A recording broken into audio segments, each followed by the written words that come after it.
এই জুমার দিনের মর্যাদাটা আল্লাহ তাআলা সর্বপ্রথম ইহুদিদের দিতে চেয়েছিলেন। কাদেরকে? ওরা এটা নেয় নাই। ওরা নিজেদের জন্য শনিবারকে ওদের অ্যাসেম্বলি ডে বানিয়েছে। ওরা বলেছে না, আমরা শনিবারে ইবাদত করব।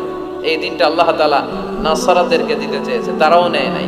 তারা রবিবারকে তাদের ইবাদতের দিন হিসেবে চুজ করেছে।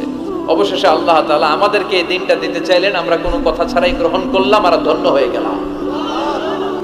জুমার দিনটা আমাদের দিন, গাদান মানে তারপরের দিন শনিবার হচ্ছে ইহুদিদের জন্য, আর রবিবার হচ্ছে খ্রিস্টানদের জন্য। আর আমাদেরকে জুমার দিন দিয়ে খুশি হয়ে গেলেন কে?